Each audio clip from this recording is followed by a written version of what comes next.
Ladies and gentlemen, the Army leadership.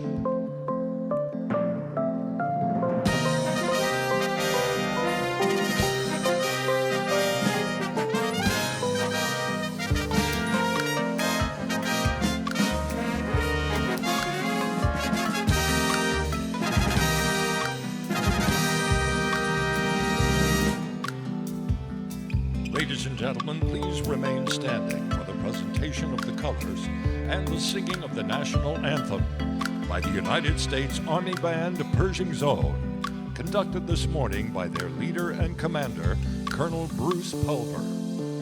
Please remain standing for the invocation by Chaplain Colonel James Foster, the U.S. Army Military District of Washington's command chaplain, followed by the retiring of the colors.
Forefathers, I lift up my voice in this place and humbly request that you, O God, refresh and renew our minds.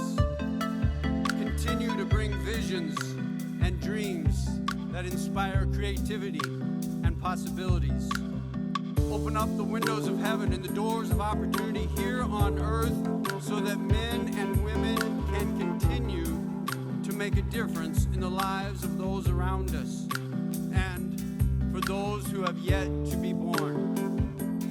Oh Lord, I believe that you have given gifts unto us, and in this room are people that have given of those gifts to make an impact for the Army. God, they're doing more than just saying, go, be warmed and filled. So bless them, lead and direct them. Oh Lord, use us if you will, especially in these next few days for America's Army. Now be with those around the world deployed and serving in harm's way. Protect them and help them to know your presence. In that heavenly name, in the name above all names I pray. Amen.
gentlemen, the President of the Association of the United States Army, General Robert Brown, United States Army, retired.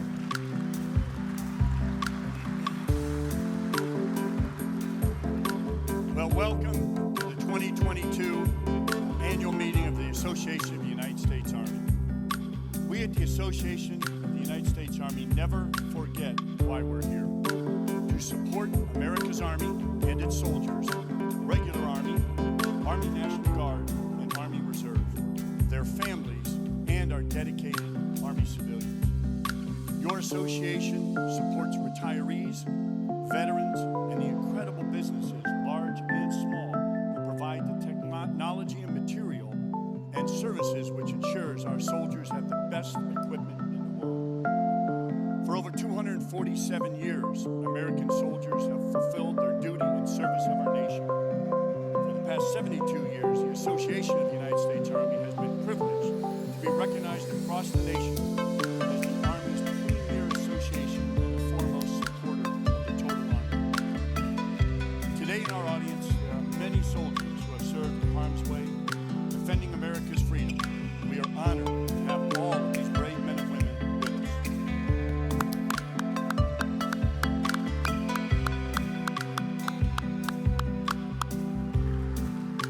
We are honored this morning to welcome several Gold Star families.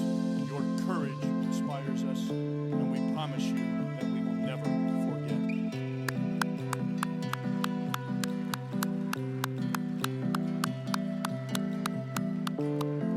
Welcome to our Secretary of the Army, our Chief of Staff of the Army, and our Sergeant Major of the Army, and all of the Army leadership. If I went through it all, we'd be here for 2 extra hours. So thanks for being here. Great to have you. We also have a room.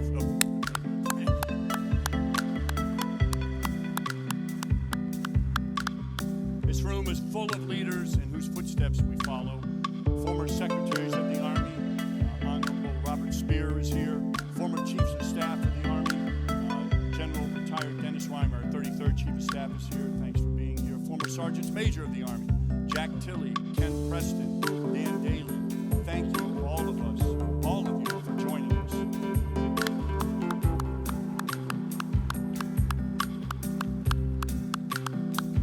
Let's now watch, listen, and learn from the soldiers of the Military District of Washington.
For 247 years, our Army has fought and won our nation's conflicts on battlefields both at home and abroad, in all terrains.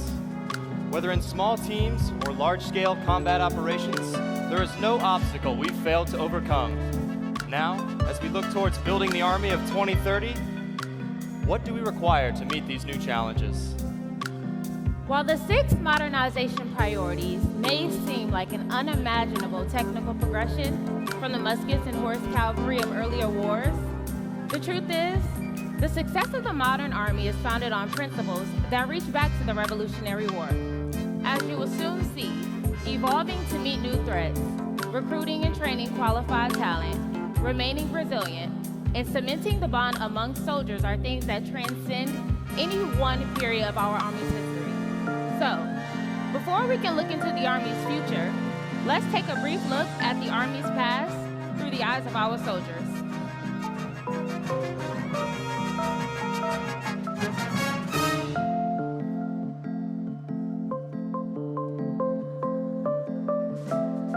Joseph Plum Martin here, at your service. I was born in Massachusetts, but at the age of 14, I was sent to live with my grandparents in Connecticut.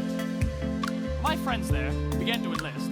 I too wanted to experience the glory that people were always talking and writing about, and I wanted to help defend my home from British control. So, I enlisted, and now we find ourselves in Pennsylvania, in this winter encampment at Valley Forge. It's been difficult, but we've committed ourselves to seeing this through. The constant freezing and thawing, along with a shortage of provisions, has been trying, but has made us more resourceful. We're building cabins for shelter and piecing together what we have for clothing and gear. General Washington remains confident that conditions will improve. And I share that optimism. We will prevail.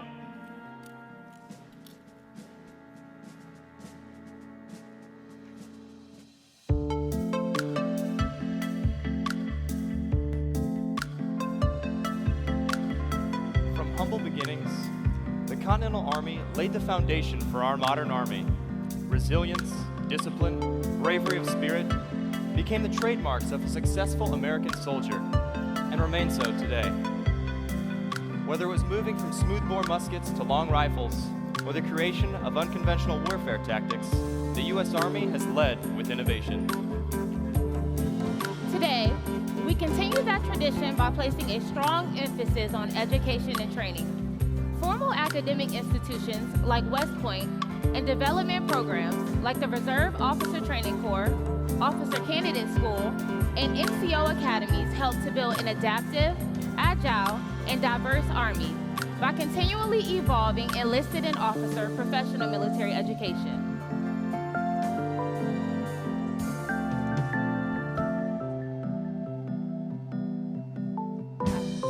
Allow me to introduce myself. I'm Major Sylvania Stair, Superintendent of the United States Military Academy at West Point, or some like to call me the father of the Military Academy. But I'm hardly the father. I'm actually a graduate back in 1808. As an engineer officer, I realized the importance of formal training. And as a superintendent, I improved academic standards and implemented numerous traditions and policies regarding the value of honor and discipline in leadership. After all, this school was created to formalize the training and development of officers. I am very proud of our graduates, many of whom have been playing vital roles in helping our nation's ongoing westward expansion.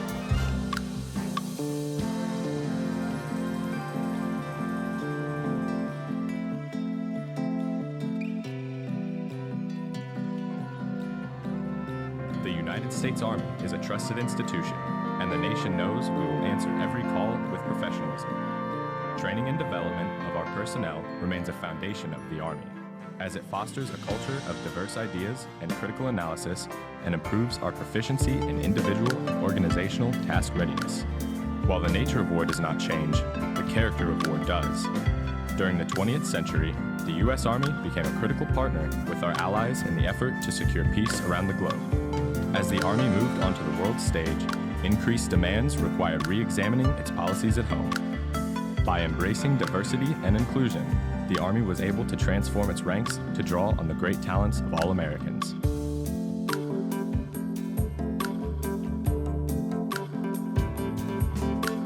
Private Henry Johnson here, a Medal of Honor recipient. I fought off a dozen German soldiers in World War I and was stabbed over 20 times and survived. I'm a member of the 369th Infantry Regiment, the Harlem Hellfighters. The enemy gave us that nickname because they said our all-African-American unit fought like the devil. We served over 191 consecutive days on the front line in Germany. My name is Betty Chambers, and I am one of over 1,000 women who joined the WASP in World War II. Most of us were already pilots, but we trained an additional 27 weeks on every type of military aircraft that existed. Later, we instructed the male pilots in ground school and flight training. We flew planes from factories to U.S. military bases all across the country. Heck, we even delivered the planes that were used in the D-Day invasion.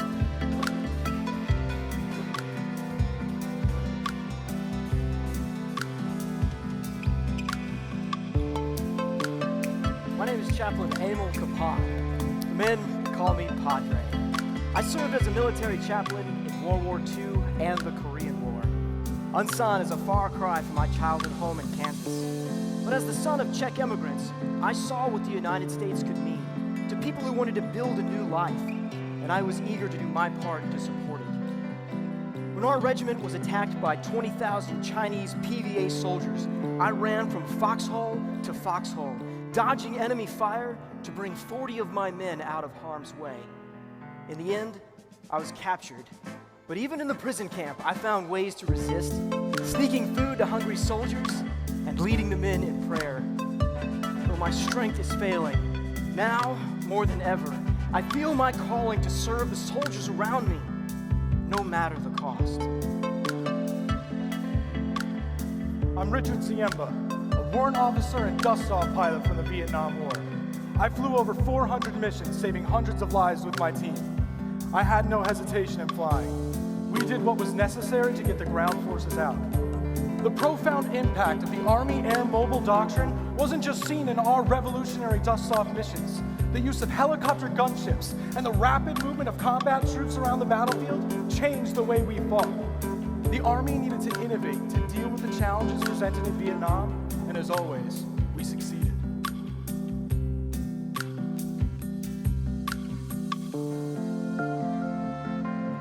As our country evolved, so did our Army, accelerating the transformation in how it fights.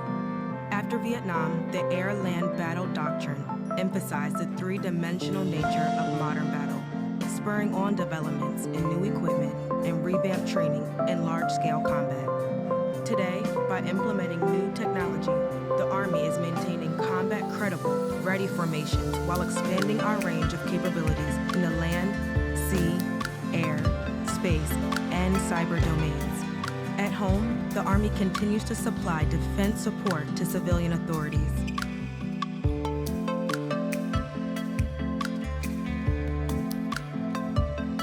Lieutenant Mark Castle, tank platoon leader of the 2nd Armored Brigade, 24th ID. And after Saddam Hussein's invasion of Kuwait, I've just been deployed to Saudi Arabia in support of Operation Desert Shield. Iraq may have the 4th largest army in the world, but I'm confident that our fighting platforms are second to none. Thanks to the Big Five, the Apache and Black Hawk helicopters, the Abrams tank, the Bradley fighting vehicle, and the Patriot missile, we are better positioned to support our allies and partners in this fight. The United Nations coalition forces have gathered together to liberate Kuwait, to restore peace to our allies in the Middle East.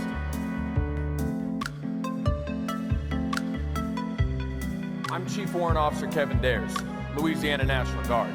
When Hurricane Katrina hit in 2005, my unit acted quickly and decisively.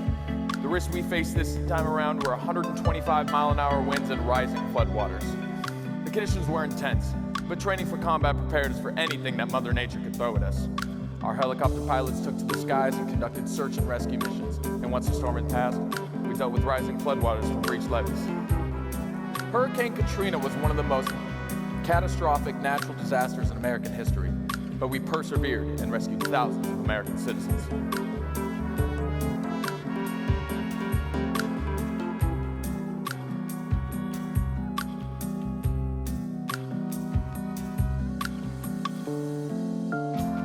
I'm Sergeant Brian Smith, an infantryman deployed to Afghanistan. The enemy here doesn't fight conventionally, so we're using a combination of conventional and unconventional tactics to counter the guerrilla warfare and terrorist tactics utilized by the Taliban. I've conducted air assault missions from Black Hawk and Chinook helicopters to gain access to remote mountainous regions in order to combat the enemy. We've also developed improved communication technology to deal with the austere terrain and ramped up our use of drones to find the enemy and reduce risk to our soldiers. We remain committed to free Afghanistan from terrorism.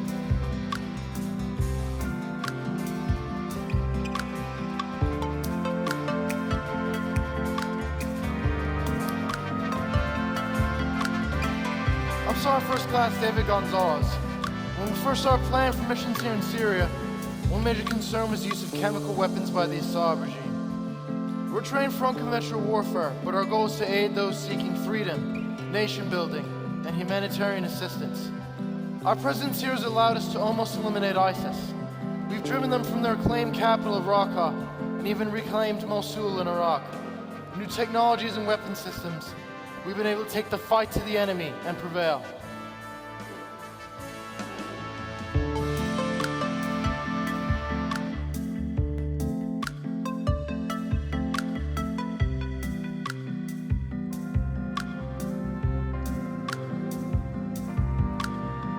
Around the globe, the U.S. Army provides the Joint Force trained and ready forces to preserve regional security with our partners and allies. Through the employment of Security Force Assistance Brigades, we strengthen our partnerships and interoperability.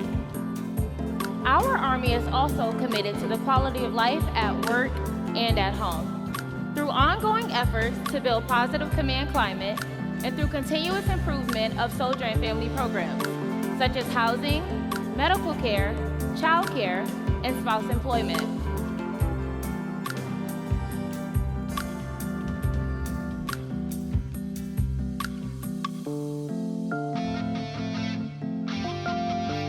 My name is Sergeant First Class Lipset, and I'm from Monterey, California. I serve as an air defense soldier. Now, once I completed high school, I really wasn't sure where I was headed, but I knew I was looking for a challenge, and the Army sure has delivered. Over the past year, soldiers have served in units just like mine, among some of the most deployed units in the Army.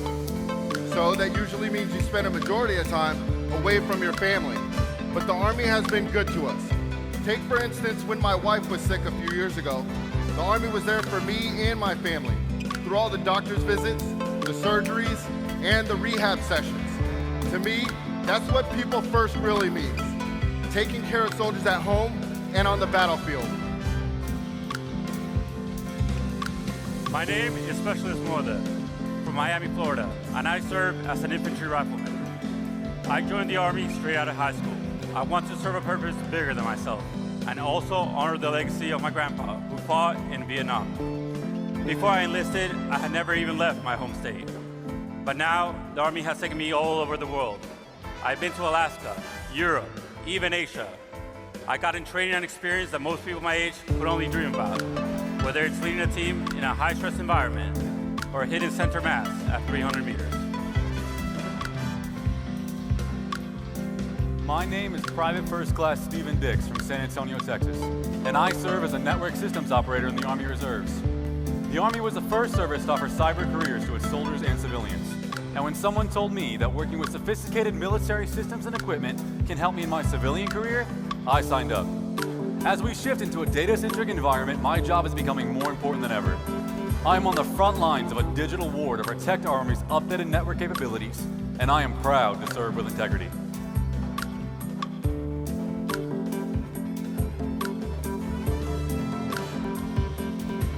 My name is Sergeant First Class Adam J. from Cincinnati, Ohio, and I'm an infantryman, now serving as a recruiter for the United States Army.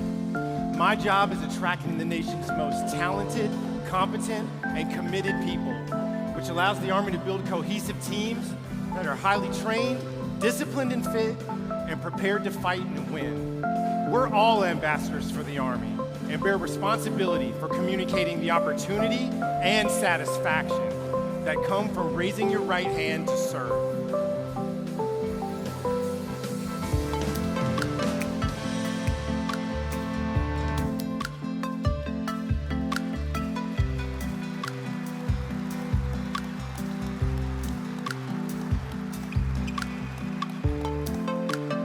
I, Harry Johnson, do solemnly swear that I will support and defend the Constitution of the United States against all enemies, foreign and domestic.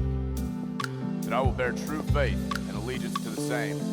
That I will obey the orders of the President of the United States. And the orders of the officers appointed over me, according to regulations and the Uniform Code of Military Justice. So help me God. Building the Army of 2030 means reaffirming our commitment being trusted professionals. It means taking a hard look and changing how we approach combat with new technology, battle systems, and doctrine, as we assess our greatest current and future threats and how to mitigate them to dominate the battlefield.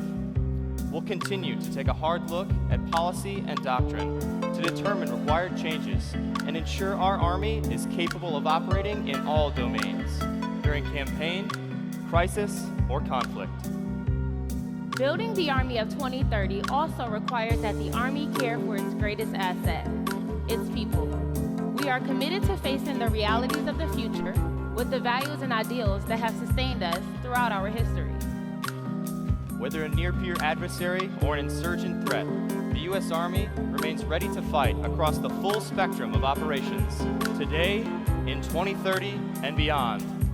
And whatever the future brings, when winning matters, the strength of our Army will always be its people. People first. Winning matters. Army 2030.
Doesn't make you proud, I don't know what does. Unbelievable. Well, let's hear it again.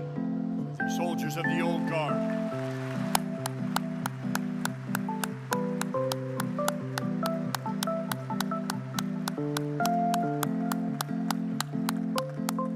Troops dismissed.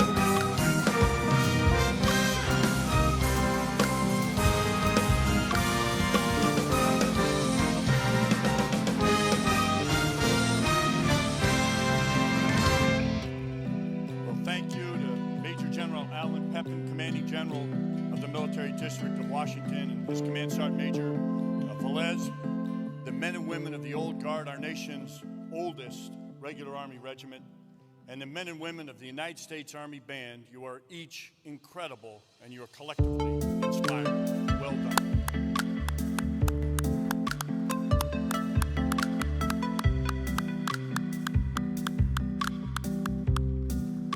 Secretary of the Army, Christine Wormuth, joins us for her second annual conference.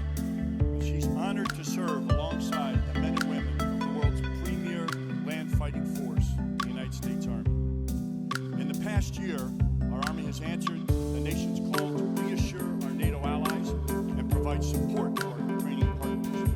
At home, we maintain momentum on modernization to build the Army of 2030, and we work to improve the quality of life for our soldiers and their families, and provided much-needed support to communities hit by natural disasters and in need of COVID-19 relief. She is no stranger to the world of national security, formerly serving as a special assistant to the President of the United States and Senior Director for Defense at the National Security Council, as well as having served as a Deputy Undersecretary of Defense for Strategy, Plans, and Forces, and then serving as Undersecretary of Defense for Policy. We are very fortunate to have her with us today to launch the 2022 AUSA Annual Meeting. Ladies and gentlemen, please give me a warm welcome to the Honorable Christine Wormuth, 25th Secretary of the United States Army.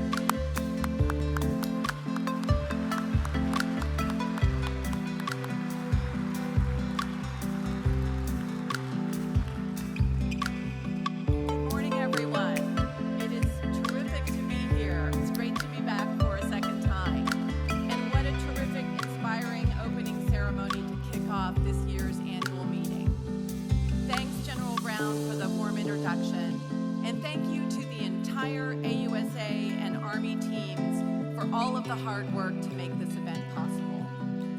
Teams form the foundation of our Army, and I am fortunate to work with the highest caliber Army leadership team, starting with General McConville, our new Vice Chief, General Randy George, my Undersecretary, Gabe Camarillo, and of course, the SMA.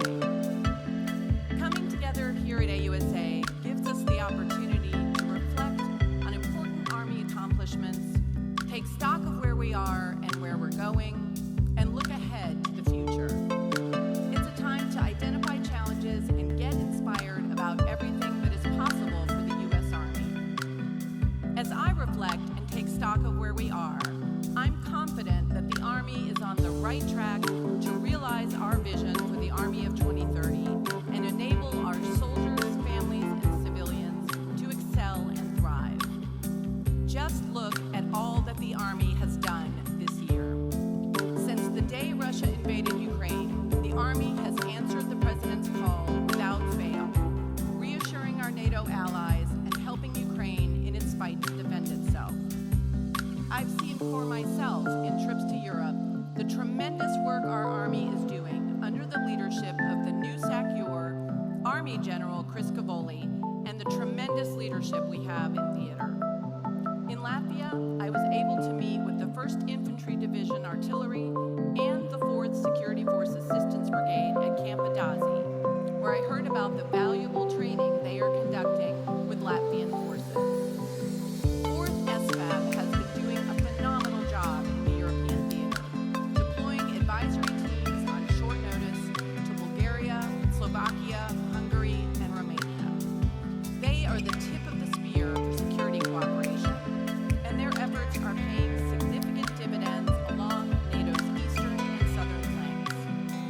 In Lithuania, I met with soldiers from the 166 Armored Battalion at Camp Kirkus. These soldiers are among the many supporting Operation Atlantic Resolve, demonstrating their proficiency in real time while downloading equipment from multiple ports, drawing vehicles from pre-positioned stops, and transporting all of it across Europe to reinforce our NATO allies and partners.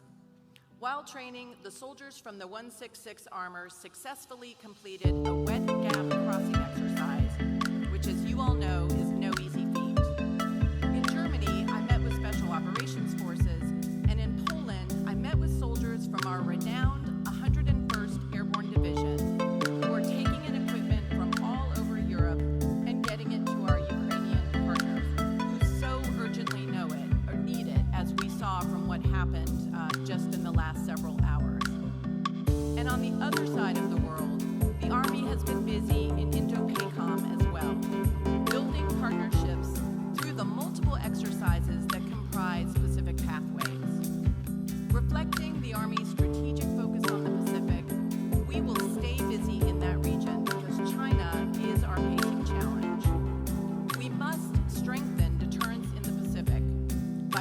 out our logistics and sustainment support over the region's vast distances, and by demonstrating what ready, combat-credible Army forces can do, working in concert with our allies and partners.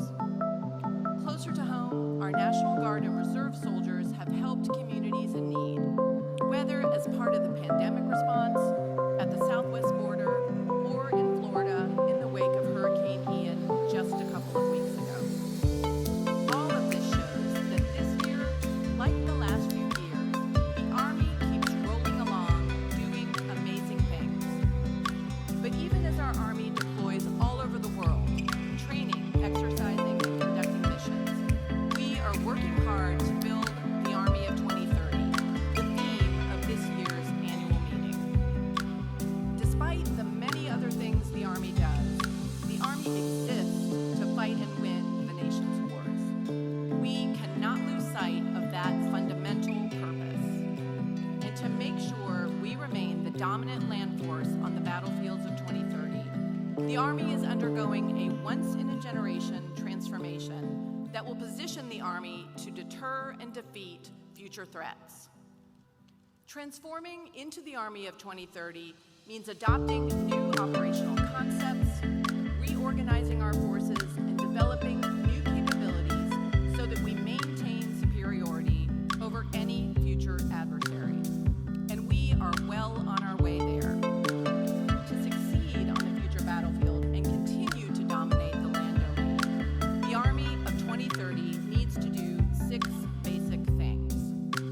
First, we need to see and sense more, farther, and more persistently at every echelon than our enemies. Second, we have to concentrate highly lethal, low-signature combat forces rapidly from dispersed locations to overwhelm adversaries at a time and place of our choosing. Third, we've got to win the fires fight by delivering precise, longer-range fires as part of the joint force to strike deep targets and massing enemy forces. Fourth, we have to protect our own forces from air, missile, and drone attacks. Fifth, we have to reliably and rapidly communicate and share data, not just with ourselves, but with our sister services and our coalition partners. And sixth, we've got to sustain the fight across contested terrain for both short, sharp operations as well as protracted conflicts. Field Manual 3-0, our newly released capstone doctrine, elaborates on these 6 main ideas and will reshape the way we organize, develop, train, conduct exercises, and build out our formations. To realize this vision and build the Army of 2030, we are transforming our force structure and evolving how we fight. We must do this to prepare for the challenge of large-scale combat operations, strengthen deterrence in the Indo-Pacific, and to be ready if deterrence fails. After 2 decades of counterinsurgency and counterterrorism operations in Iraq and Afghanistan, focused on brigade and below operations, the Army is shifting its organizational focus to larger formations, more capable of integrating with our sister services and our allies and partners around the globe. Our study and analysis of recent conflicts, exercises, simulation, and training tells us that brigade commanders must focus fully on winning the close fight. To allow frontline leaders to concentrate on the close fight, division and corps commanders will have the responsibility and capability to visualize the larger picture.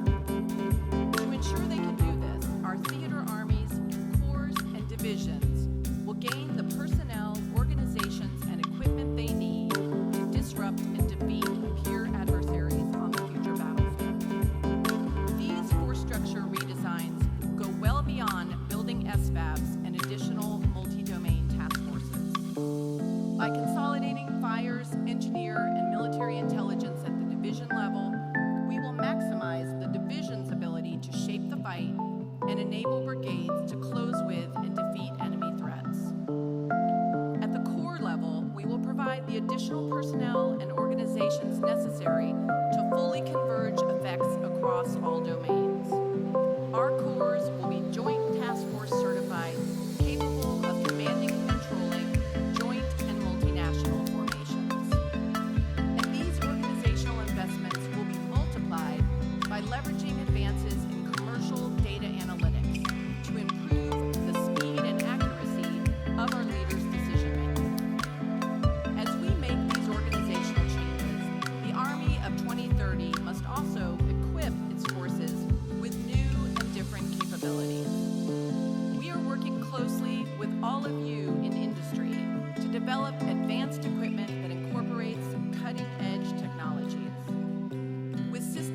like Artemis, Ares, Titan, and air-launched effects, we are developing a network of manned and unmanned sensors that will enable us to sense more, farther, and more persistently than our enemies.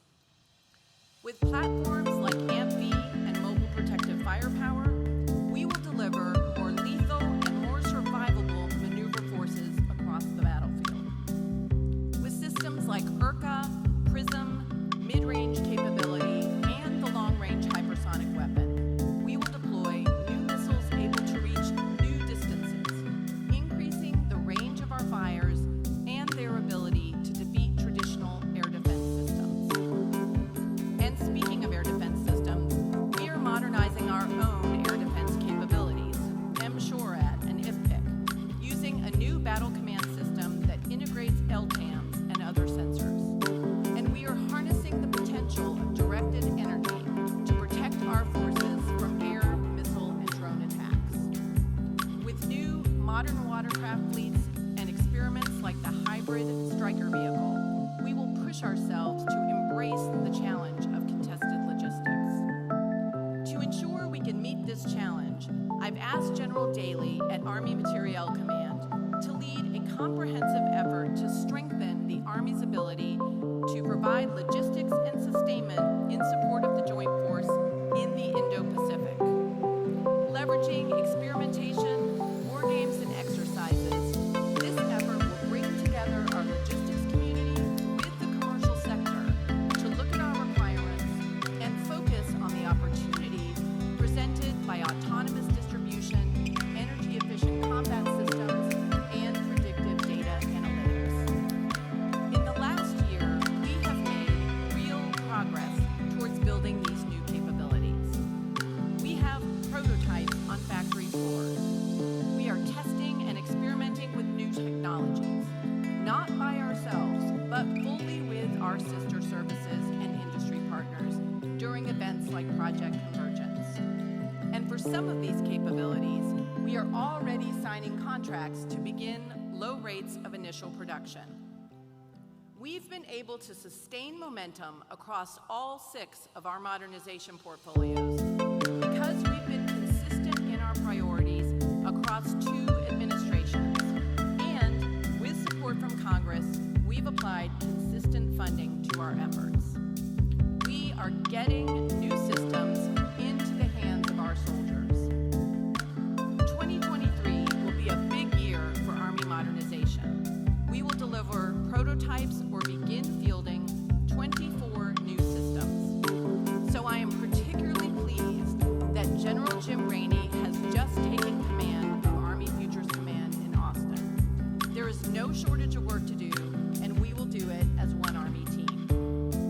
While we continue to deliver these capabilities to support the Army of 2030, we must push ourselves to think even farther out in time. How should we be thinking about warfighting in 2040? What next-generation capabilities will that warfight require? Given evolving threats and the pace of technological change, we always have to think about what the Army will need next. So I've asked General Rainey to lead and accelerate our efforts to begin developing next-generation operating concepts, defining gaps and requirements for our next-generation weapon systems, and leading the design of the Army of 2040. We will need to take the long view to determine what foundational investments in technology are needed today so that we are ready tomorrow. As we make these generational investments to prepare for the future fight, we must do so sustainably, maintaining readiness while transforming at a pace informed by the resources that we have. As I said last year, this will require some hard choices about the pace of our modernization versus maintaining our ability to respond to crisis while taking care of our people. And speaking of our people, a critical part of realizing the vision for the Army of 2030 is ensuring our soldiers and their families are well taken care of.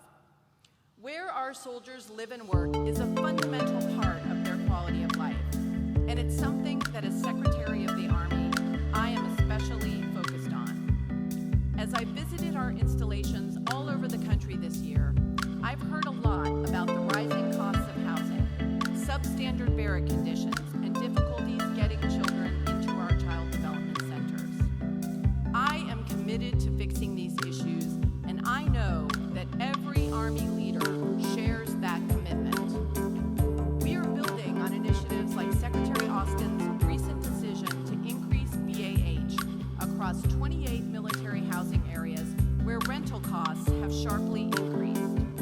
We are working with OSD to look at how BAH is calculated so that it accurately reflects the real housing market.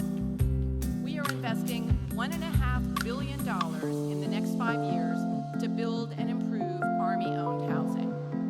We are investing $3.1 billion through fiscal year 26 to replace, renovate, and build new privatized housing.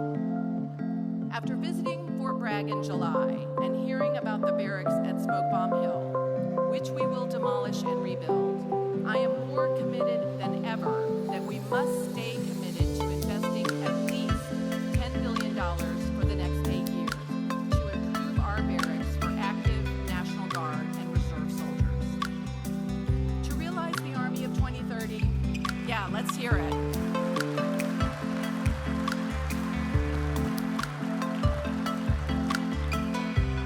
To realize the Army of 2030, we also have to make sure that our Army families have access to quality child care. I know how important this is as a mom myself. I know how hard it can be to find it, and I know how expensive it can be when you do find it. We have funded 5 child development centers in the last 5 years, and 1 is already under construction.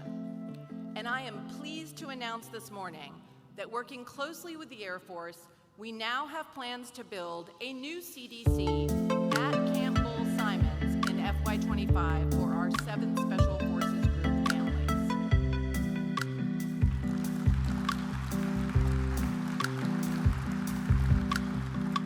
Once these CDCs are built, we will significantly increase child care capacity. And we're also working hard to hire great staff for our CDCs. Our goal is to increase staffing at our CDCs to 90%, which would help get families off the wait list more quickly. We know housing and contracting costs are rising and the labor market is tight, but our Army is working hard to adapt to these challenges. Supporting parents who serve in the Army is critical to the recruitment, retention, and the readiness of our force. But let there be no mistake, taking care of our people isn't just about housing and childcare. It's also about making sure that we're creating positive command climates and building cohesive teams that are highly trained, disciplined, and physically fit. In talks with soldiers across the country, from Fort Drum to Fort Wainwright, I've heard how important it is to have access to mental health resources and to rebuild confidence in the Army's ability to prevent and respond to sexual harassment and sexual assault. In the last year, we've made multiple changes to help us reduce harmful behaviors in our Army and better support soldiers who need our help.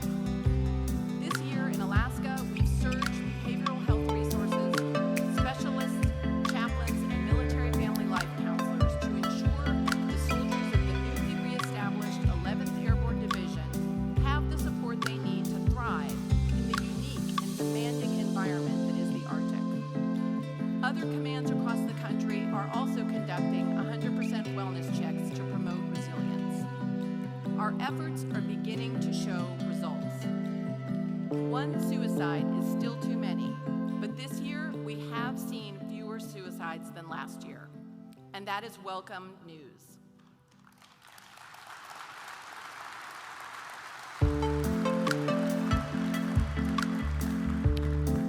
In addition to redesigning the Army SHARP programs, this summer we also established the Office of Special Trial Counsel, which will be led by a 1-star and who will report directly to me, who will take the lead in trying cases of sexual assault.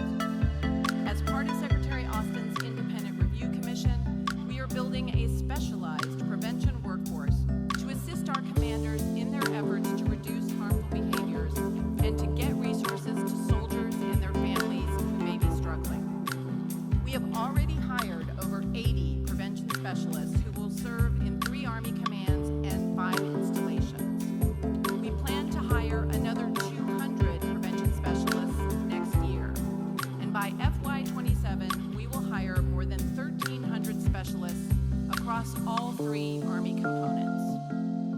We are committed to taking care of soldiers and families, but I know that more work remains, and we will keep working these issues.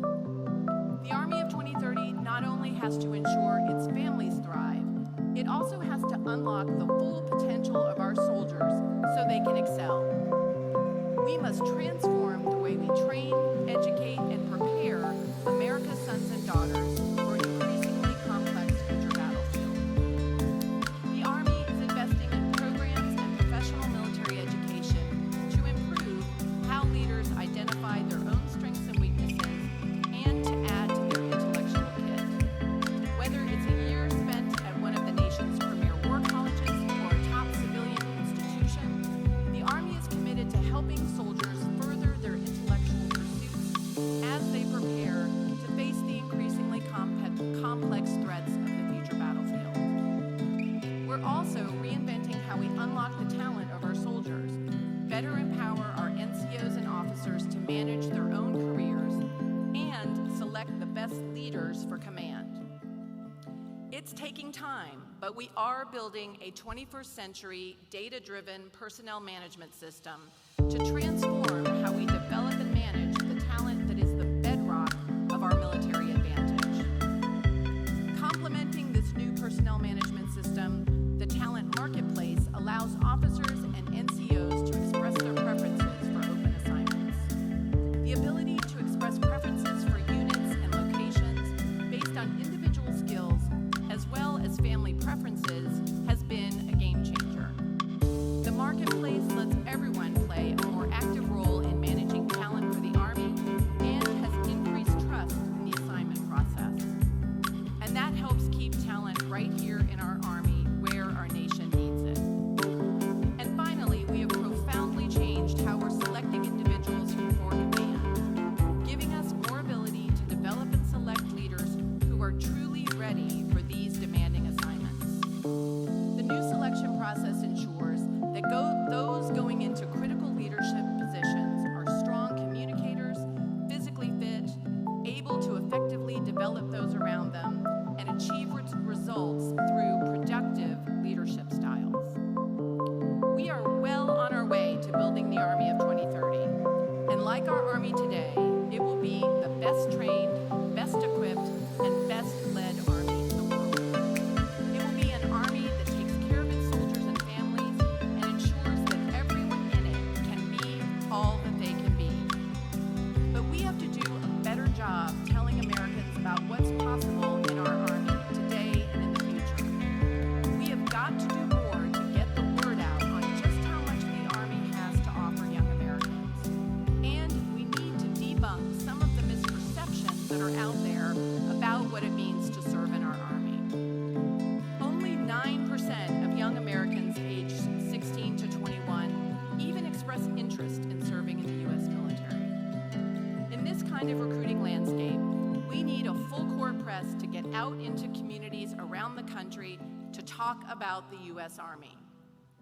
We have to reach not just young people who already know about the Army because they're part of a military family, or they live near a big post in the South, or they have a JROTC program in their school. We need to reach young Americans and their parents who don't know about us, who live in the Northeast or the Midwest and who don't come from military families. But we are not waiting to get out there and tell the Army story. FORSCOM has already partnered with TRADOC and USAREC to align 5 of our great divisions with our recruiting brigades. This will help USAREC extend its reach into communities all around the country.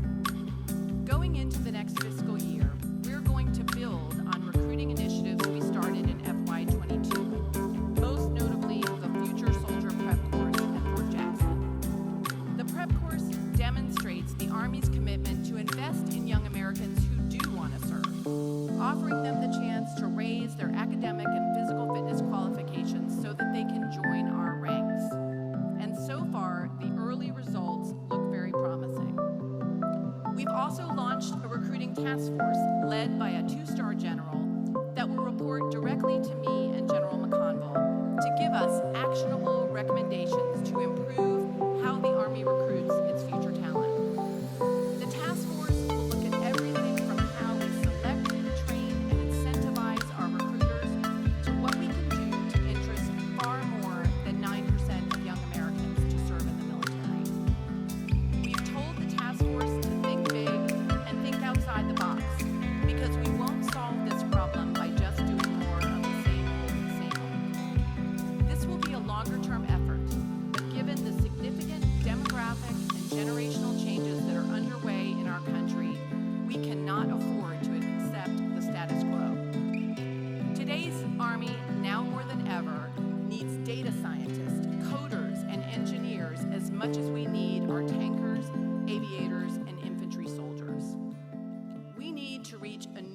generation of Americans and share with them the life-changing opportunities that come with service in the U.S. Army. The trends that have reshaped the recruiting landscape didn't develop in just a year, and it will likely take more than a year to put all the needed changes in place.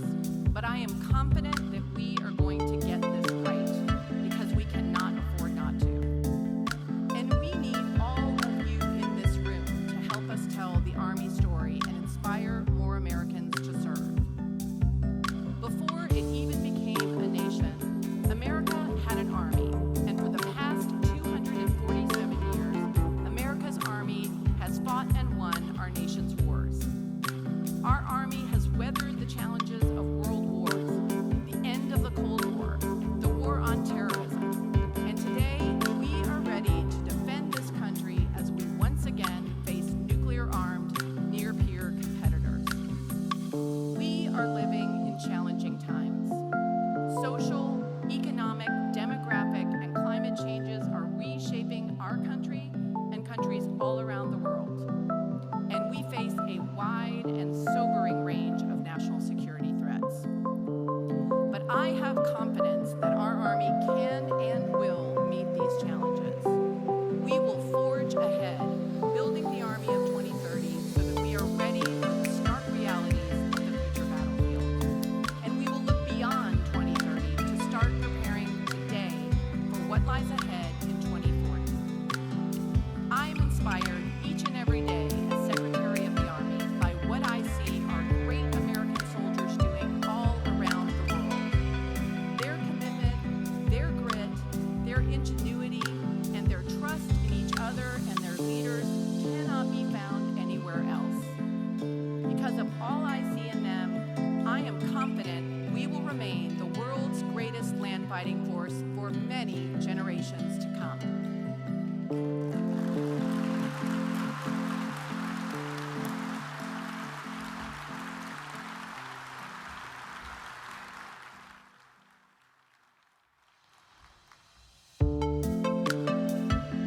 Well, thank you, Madam Secretary, for those inspiring, memorable words. This morning we'll recognize many individuals and organizations very well deserving for their service to the nation, the Army, and the Association of the United States Army. To assist in presentation of AUSA's national awards, Brigadier General Jack Haley, United States Army retired, chair of the annual meeting, will join General Brown on the stage. With the Honorable Christine Wormuth and the Honorable Sherwood Woody Goldberg, please join us on the stage.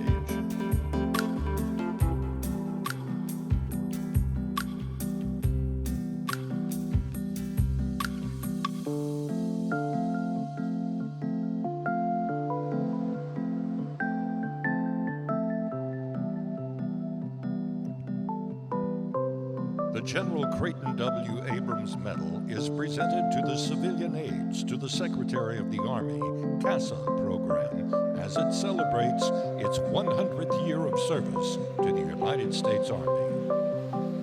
Established in 1922, the CASAs are business and community leaders appointed by the Army Secretary to advise and support Army leaders across the country. They come from many professions, including business, education, finance, medicine, and public service, and each is actively involved in his or her community. As the Army's ambassadors, the CASAs have bridged the gap between the American public and our great Army, and they have done it as volunteers. While the program has evolved over the years, the core mission remains the same, representing every state and territory. The CASAs help to tell the Army story, support the total Army workforce, and support transitioning soldiers and their families. On this, the program's 100th anniversary, it is only fitting that we recognize the tremendous impact the CASA program has had and will continue to have in making the U.S. Army the finest in the world. grateful recognition, we proudly present the General Creighton W. Abrams Medal to the civilian aides to the Secretary of the Army in their centennial year.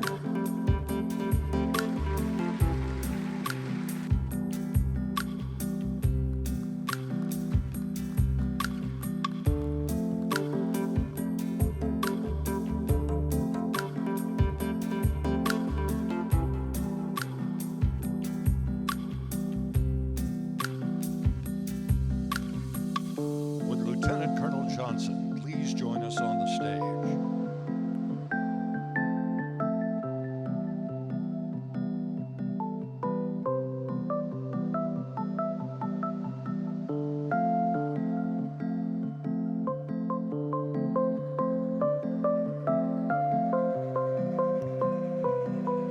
The Major General Anthony J. Drexel Middle Medal is presented to Lieutenant Colonel Ronald Johnson, U.S. Army retired, for his outstanding contributions to the Association of the United States Army. Lieutenant Colonel Johnson has served at the national, region, and chapter levels of AUSA for over 30 years. A longtime volunteer leader whose tireless efforts have helped AUSA achieve its vision of being recognized as the Army's premier association. Ron has served as the 2nd Region's President, Executive Vice President, and Treasurer. He also led the Potomac Liberty Chapter for 2 years, helping the chapter achieve Chapter of Excellence recognition. Ron also volunteered at the national level, serving on the Finance Committee and the National Scholarship Evaluation Team, helping select the best qualified applicants for AUSA's National Scholarship Program. In recognition of his selfless service to further AUSA and its mission, we proudly present the Major General Anthony J. Drexel Middle Medal to Lieutenant Colonel Ronald Johnson, U.S. Army, retired.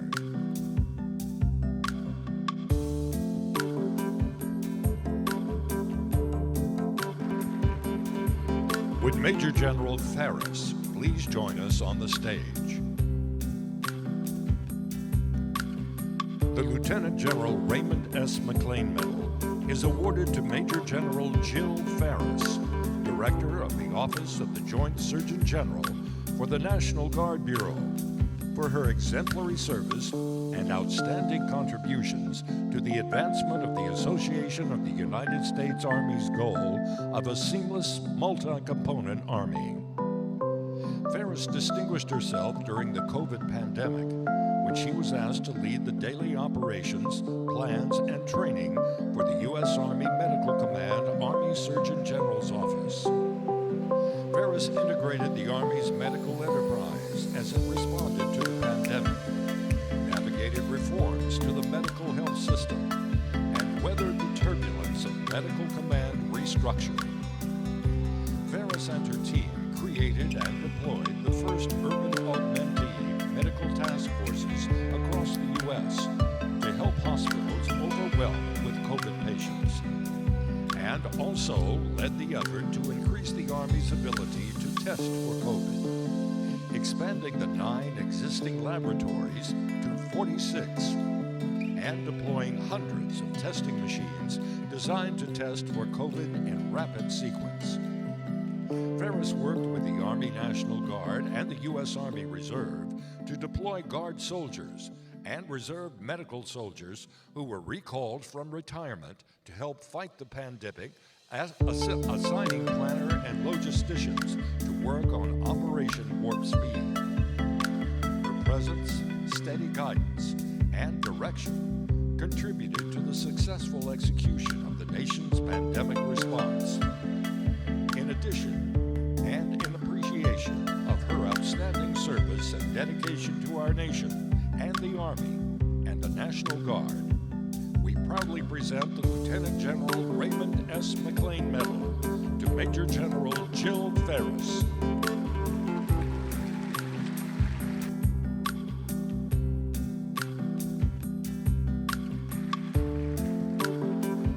Would Command Sergeant Major Leake please join us on the stage? Major General James Earl Rudder Medal is awarded to Command Sergeant Major Arthur Leake, U.S. Army retired, and Reserve Ambassador for Indiana for his outstanding contributions to the advancement of the Association of the United States Army's goal of a seamless, multi-component Army. Command Sergeant Major Leake, a member of AUSA's Indiana chapter, is a veteran of Operation Iraqi Freedom, who served in the Army and Army Reserve for 39 years before retiring in 2016. In 2017, Leake was appointed Army Reserve Ambassador for Indiana, where he represents the Army Reserve Chief at local functions and celebrations, and served as another set of eyes and ears for the Chief with local and statewide units and organizations. He is also an associate minister of the Friendship Baptist Church and the Sherman Street Church of God, and he is completing his 6th term as a member of the Edgewood Town Council in Indiana. Command Sergeant Major Leake has consistently shown excellence in leadership in the performance of his duties in the Army, in his contributions to his community and church, and in his leadership as registrar at Anderson University. Wherever he has been assigned in the Army or in his community, he has quickly risen to the top. In appreciation of his outstanding service and dedication to our nation and the Army Reserve, we proudly present the Major General James Earl Rudder Medal to Command Sergeant Major Arthur Leake, U.S. Army retired.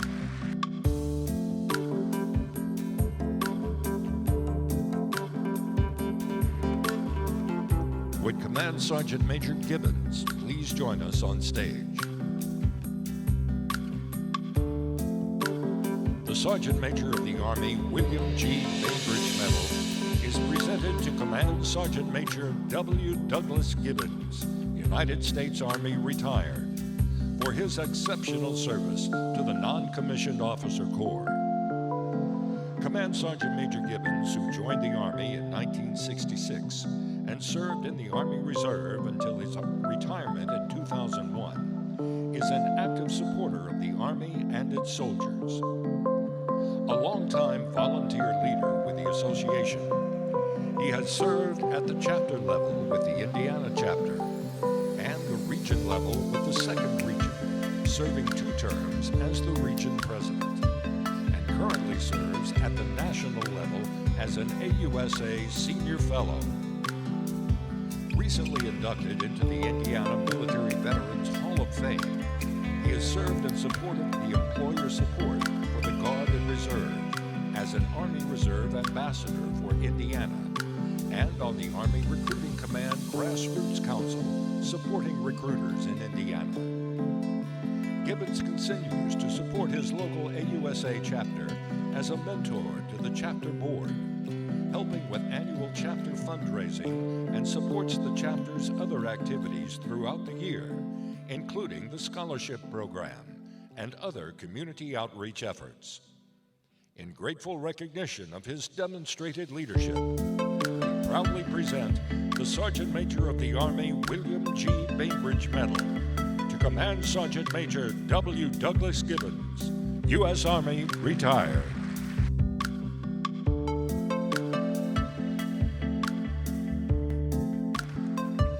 Would Sergeant Major Engbrecht please join us on stage?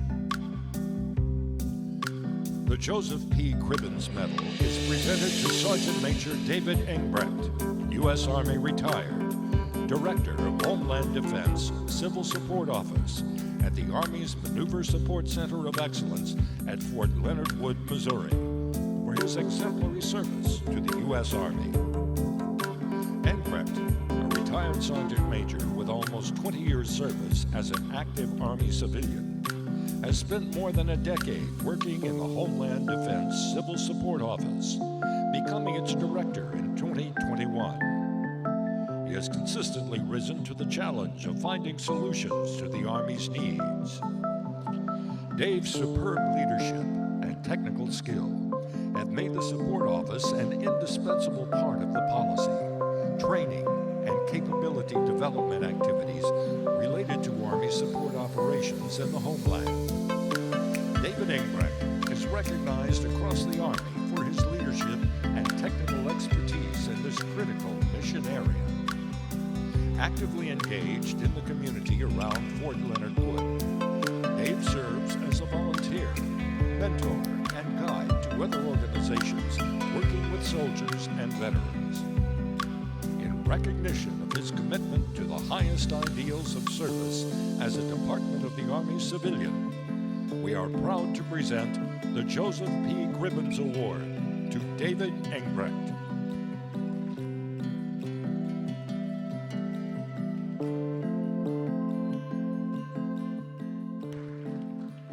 Would the Tomasura family please join us on stage? The Association of the United States Army Volunteer Family of the Year Award for promoting the well-being of soldiers and their family members is presented to the Tomasura family. Sergeant First Class Tomasura, his wife Amanda, and their 3 children, Timothy Jr., Zoe, and Mackenzie, the Tomasura family, embodies the phrase, staying ready together, while selflessly sharing their time and talents to enhance organizations in the Fort Jackson Army community and in the surrounding Columbia community. The Tomasuras have dedicated countless hours to helping others, including hosting events for Gold Star teams and organizing reunions for Vietnam veterans. The Tomasura family is also actively involved in the battalion's Soldier and Family Readiness Group. Volunteering to lead, Amanda organized fundraising efforts to raise money that supported events for families in the battalion. The Tomasura family understands the skills and discipline needed to make serving others possible, and they always strive to give their best within their family and to others.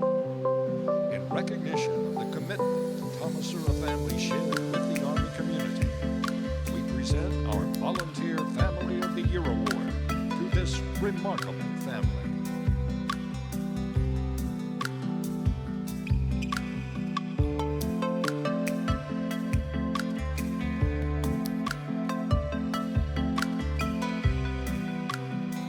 Would Joseph Newberry please join us on stage?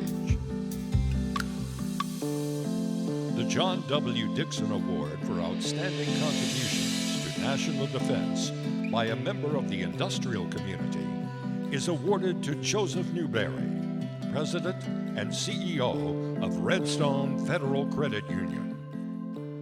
Formed on Redstone Arsenal in 1951, the credit union has been a strong community partner of the association's Redstone Huntsville chapter since 2004, and more recently, AUSA's largest contributing association partner. Newberry's proposal to offer AUSA membership to new Redstone Federal Credit Union members has resulted in a membership expansion of more than 110,000 individuals in 3 years. Newberry maintains close ties with AUSA's Redstone Huntsville chapter, regularly sponsoring chapter events, including its local Veterans Day celebration, athletic events for wounded warriors, and an ROTC luncheon. The credit union is also a generous donor to the National Museum of the United States Army and supports other veterans and military groups in the Huntsville area. In recognition of his philanthropic support for the men and women of our armed forces and their families, we present the John W. Dixon Award to Joseph Newberry.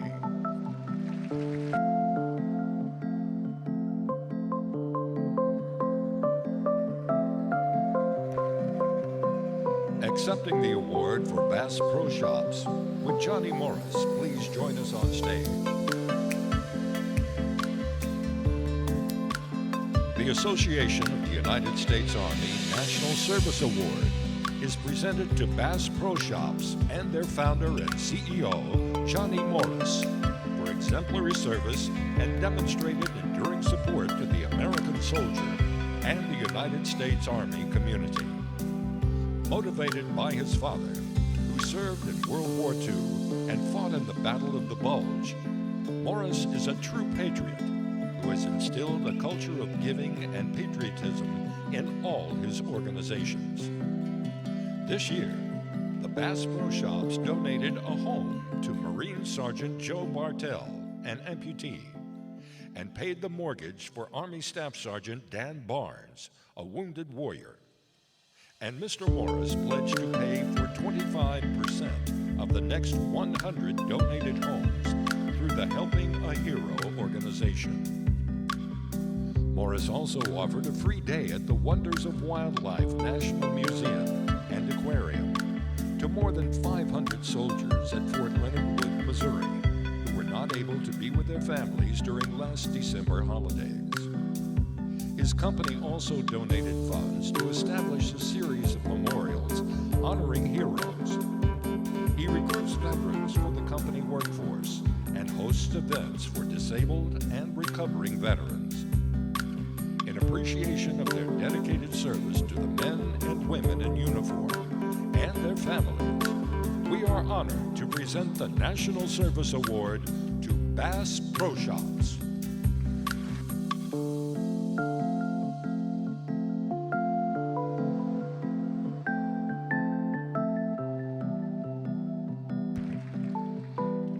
Next, it gives us great pleasure to present AUSA Chapter Awards. Ladies and gentlemen, the AUSA Award for the largest membership for the 2021-2022 operating year goes again to the Fort Bragg Chapter.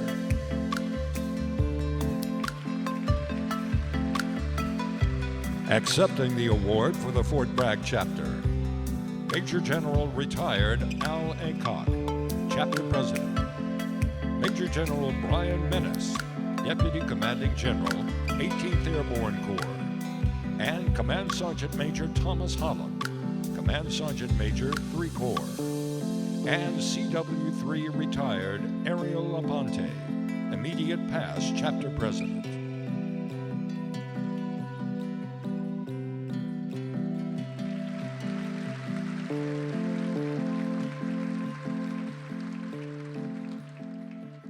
We would now like to recognize our Army's divisions for their outstanding membership accomplishments this past year. This year, the Active Duty Division Award for the largest active duty membership goes to the 82nd Airborne Division, Fort Bragg, North Carolina.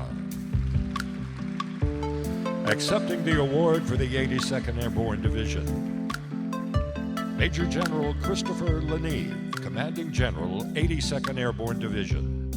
Command Sergeant Major David R. Pitt, Command Sergeant Major, 82nd Airborne Division. And Major General Retired Al Aycock, Chapter President.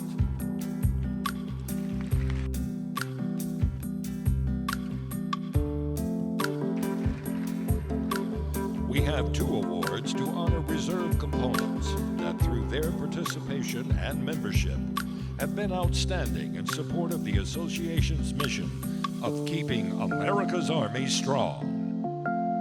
The award for the National Guard Division with the most AUSA members goes to the 29th Infantry Division, Fort Belvoir, Virginia.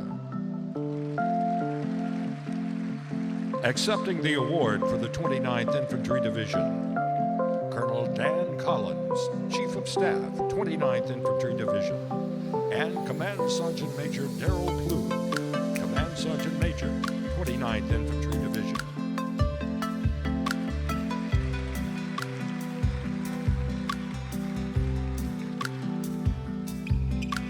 The award to the Major U.S. Army Reserve Command with the greatest support to AUSA, as measured by membership and active support to and from the chapters within the command's footprint, goes to the 84th Training Command, Fort Knox, Kentucky.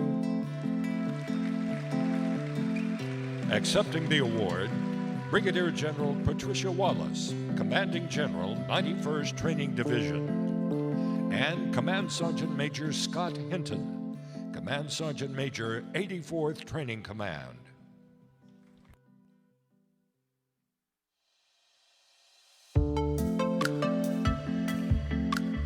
And now, presentation of the Best Chapter Award.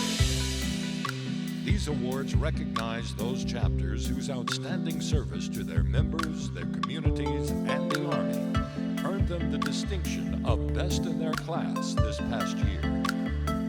Their successes represent a team effort by the chapter and their local military and business leaders. We categorize our Best Chapter competition based upon size. Individuals accepting the award will do so on the stage. The AUSA Board of Directors Awards that recognize the best chapters overall from all categories go to the following chapters.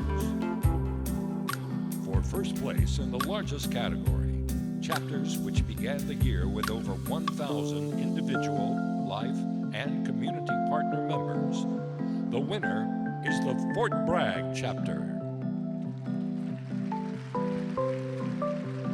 Accepting for the Fort Bragg chapter, Major General Retired Al Aycock, Chapter President, accompanied by Major General Brian Menace, Deputy Commanding General, 18th Airborne Corps, Command Sergeant Major Thomas Holland, Command Sergeant Major, 18th Airborne Corps, and CW3 Retired Ariel Aponte, immediate past Chapter President.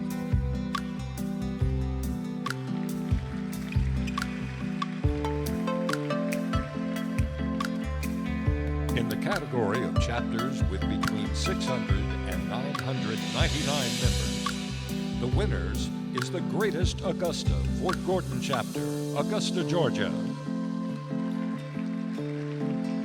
Accepting for the Greater Augusta Fort Gordon Chapter, Carrie Bridges, Chapter President, accompanied by Major General Paul Stanton, Commanding General, Cyber Center of Excellence, Command Sergeant Major Belia Quintero, Command Sergeant Major, Cyber Center of Excellence, and Colonel Retired Kelly Knitter, immediate past Chapter President.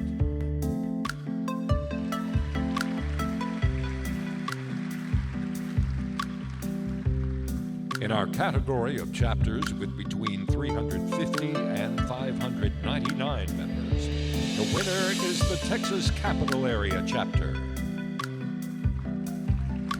Accepting for the Texas Capital Area Chapter, Colonel Retired Gary Patterson, Chapter President, and General James Rainey, Commanding General, Army Futures Command, and Brigadier General Monty Eunice, Deputy Adjutant General, Texas.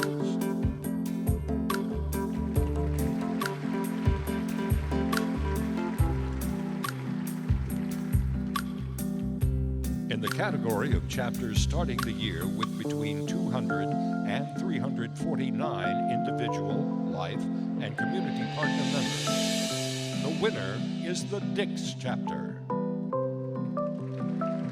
Accepting for the Dix Chapter, Command Sergeant Major Retired Arthur Maggs, Chapter President, Major General Rodney Falk, Commanding General, 99th Readiness Division.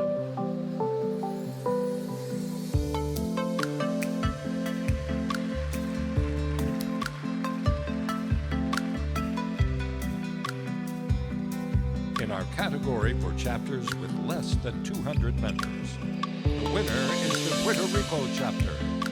Accepting for the Puerto Rico Chapter is CW4 Retired Cristino Lozada Cruz, Chapter President.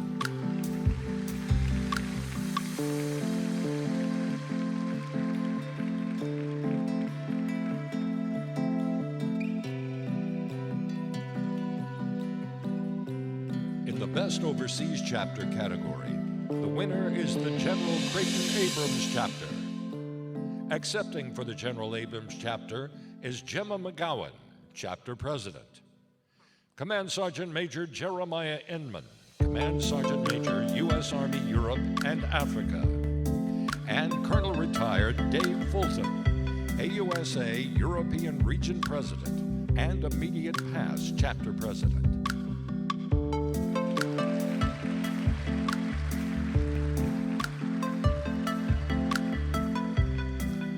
with the representatives from the following chapters who were selected as runners-up for Best Chapter Awards. Please stand and be recognized. George Washington, North Texas Audie Murphy, and Coastal South Carolina. And this concludes the award presentations. Please give everyone a hand.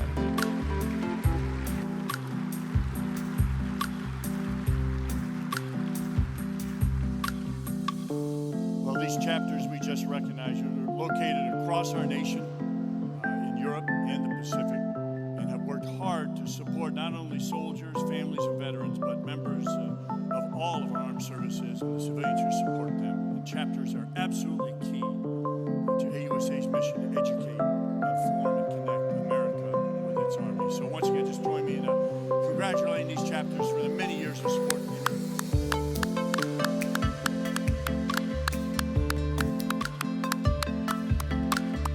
I do want to acknowledge some special attendees in the audience. Army representatives from over 90 nations and 15 chiefs of Army from our allies and our partners. Will our allies and partners please stand? Thanks for being here. Please stand.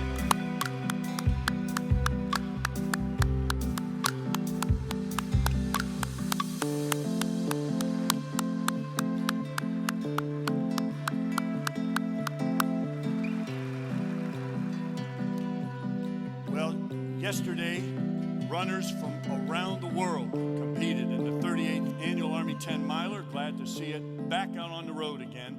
It was, of course, hosted by the U.S. Army Military District of Washington. And so we want to celebrate and recognize the third largest 10-mile foot race in the world, known as the Army's Race. And our association is a founding sponsor of this tradition of excellence, proudly celebrates its 38th year as co-lead sponsor along with KBR and AUSA National Partner. All race proceeds, by the way, go to benefit family, morale, welfare, and recreation programs. So for all of you who are not able to attend the race, we have a special video that highlights the Army's annual premier athletic event. Ladies and gentlemen, the 38th Annual Army 10 Mile.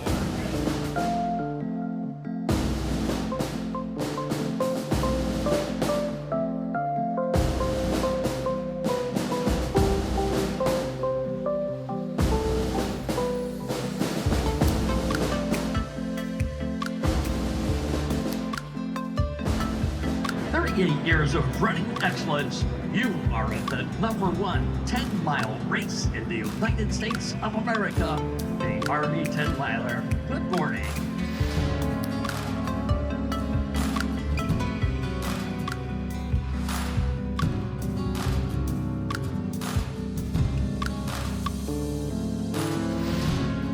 It's a great day to be an American soldier. It's a great day to run with 20,000 of your friends. Have a great race, and remember, winning matters. Hooah!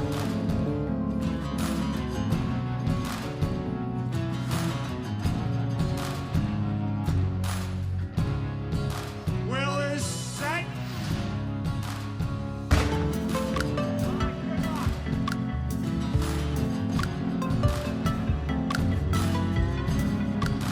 Runners, set.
recognize as I call your name and or your team.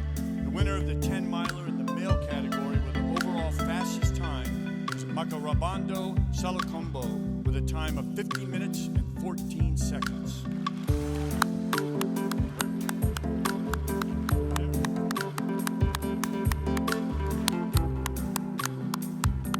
Great job. The winner in the female category is Colette Ramp with a time of 57 minutes and 23 seconds.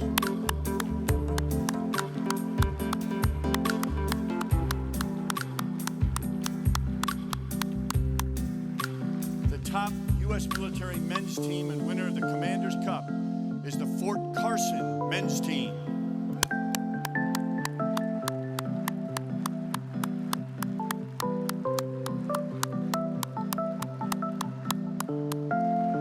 Top U.S. military women's team and winner of the Commander's Cup is the Fort Carson women's team.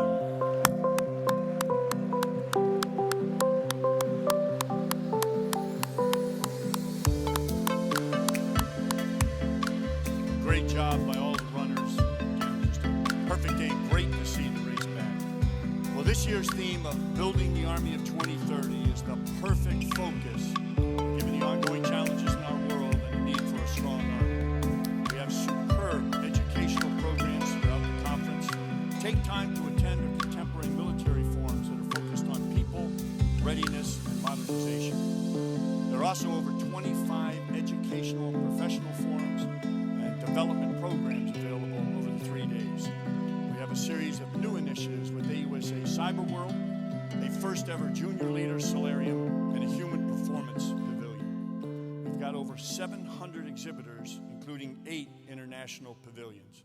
And these exhibits highlight the latest in technology and showcase innovative ideas to ensure our soldiers have what they need for any contingency worldwide. Make sure you get to the exhibit floor and take advantage of this opportunity. This is also an exciting time, as we all know, membership matters, and AUSA is rapidly approaching 500,000 members. We're introducing no-cost basic membership at this meeting, so take advantage and join the team to support your Army. Thanks for joining us. I'm certain this will be the best annual meeting